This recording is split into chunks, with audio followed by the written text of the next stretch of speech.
Əziz dostlar, Əhl-i Sünnədən olan bəzi qardaşlarımız belə bir iddia ilə çıxış edirlər. Olmaz Muaviyə toxunmaq. Bəli. Ümumiyyətlə, sahabələrin xatalarına toxunmaq olmaz. Muaviyyəni sevirik qardaşım, və salam. Və bütün sahabələri sevirik, onun timsalında. Və deyirik ki, sən də sevməlisən onu. Muaviyə radiyallahu anh Əhl-i Sünnənin ən çox sevdiyi şəxslərdən biridir. Muaviyə sahabələr də tənin qapısıdır. Ən birinci sahabələrdən tənə hamı Muaviyədən başlayır. Radiyallahu anh. Necə sələflər deyir ki, Muaviyə sahabələr haqqında tən danışanların qapısıdır. O qapını açma. Peyğəmbər s.ə.v-in qaynı və müsəlmanların da dayısı olan Muaviyə ibn Əbu Sufyan radiyallahu anh'dır. Kimdir Muaviyə ibn Əbu Sufyan radiyallahu anh? Atası Əbu Sufyan Saxr ibn Harb ibn Umeyyə radiyallahu anh'dır. Peyğəmbər sallallahu aleyhi və səlləmin qaynatası həm də bir qəbiləsindən olan bu insandır. Atası İslamın əvvəlində İslama düşmən olsa da sonradan Məkkənin fəthində İslamı qəbul edib. Və Peyğəmbər s.ə.v onun İslamını qəbul edib. Anası Hind ibn Utbə radiyallahu anhə. İslam alimləri, Əhl-i Sünnə ona möminlərin dayısı deyib. Baxmayaraq Peyğəmbər s.ə.v-in zövcələrinin qardaşları həqiqi mənada dayı deyə adlanmır, lakin Əhl-i Sünnə ittifaq edib ki, Muaviyyənin adı möminlərin dayısıdır. Ona görə hətta bəzi əhkamlarda, bəzi əqidə kitablarında görürsən ki, necə ki İbn Battə və İbn Qudəmə və Abu Ya'lə möminlərin dayısı Muaviyyə ayrıca bir bəhs ayırıb bu haqda. Və bu və digər fəzilətlərinə görə Muaviyyə radiyallahu anh Əhl-i Sünnəyə görə fəzilətli bir insandır. Baxmayaraq ondan da daha fəzilətli səhabələr var, lakin onun səhabə olmağı kifayətdir ki, ona dil uzadılmasın. Susulsun. Həm Əhl-i Sünnə, həm də şiələrin mötəbər hədis kitablarında Allah Rəsulundan belə bir hədis nəql edilir. Ya Ali, la yuhibbukə illə mu'min və la yubğidukə illə munafiq. Yəni, ey Əli, səni yalnız mömin sevər və sənə qarşı yalnız münafiq çıxar.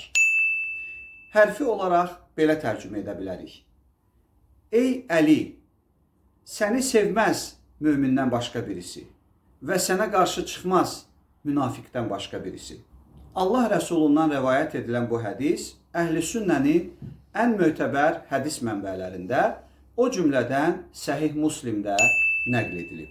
Tarixi faktlardan məlum olduğu kimi, Muaviyə ibn Əbu Sufyan dövrün xəlifəsi olan Həzrət Əliyə qarşı çıxmış, ona qarşı qiyam etmiş, müharibə baş vermiş və bu müharibədə 10 minlərlə müsəlman qətlə yetirilmişdi.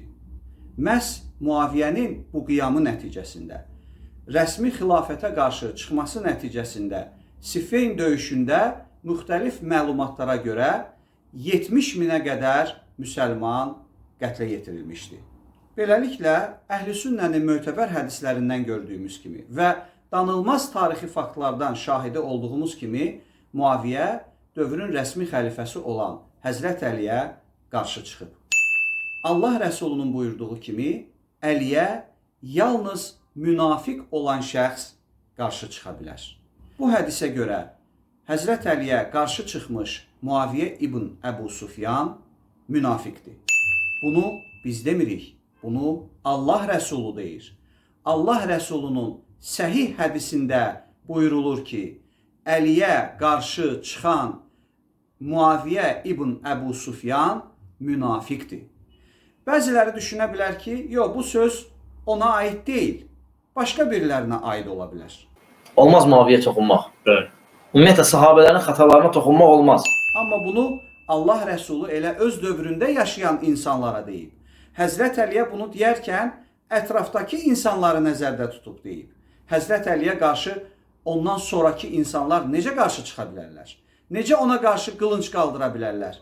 Hərçənd öz dövründə Həzrət Əliyə qarşı qılınc qaldıran şəxslərin ardıcıllı olmaqla elə indiki dövrdə də Əliyə qarşı çıxmaq mümkündür. Amma ilk növbədə müxatəbi olan, müraciət edib üst tutub dediyi insanlar öz dövründə yaşayan insanlar olub və öz dövründə yaşayan insanları ilk növbədə nəzərə alaraq Allah Rəsulu buyurub, ey Əli, sənə yalnız münafiq olan şəxs qarşı çıxa bilər. Əziz qardaşlar, əziz bacılar və ilk növbədə əhl-i sünnədən olan əziz qardaşlarımız, əziz bacılarımız. Şahidi olduğumuz kimi Allah Rəsulu Əliyə qarşı çıxan şəxsi münafiq adlandırıb.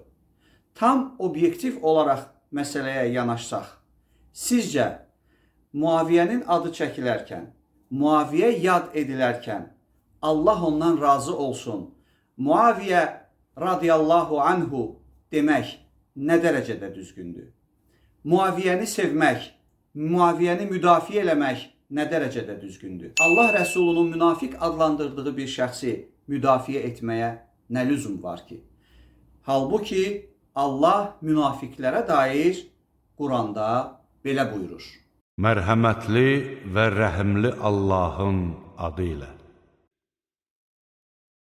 Həqiqətən münafiqlər odun ən aşağı təbəqəsində olacaqlar və sən onlara heç bir köməkçi tapa bilməzsən. Əziz dostlar, bu məsələyə diqqətlə yanaşaq. Gördüyümüz kimi Həzrət Əlini sevmək və ona qarşı çıxmağı Allah Rəsulu sanki bir meyar kimi dəyərləndirib. Bu meyara əsasən Əlini sevməyi iman, Əliyə qarşı çıxmağı münafiqlik adlandırıb. Buradan çıxış edərək üzümü tuturam əziz qardaşlarımıza. Bundan sonra da Muaviyyəyə Allah ondan razı olsun demək, münafiq olan bir şəxsi müdafiə eləməyə ehtiyac varmı?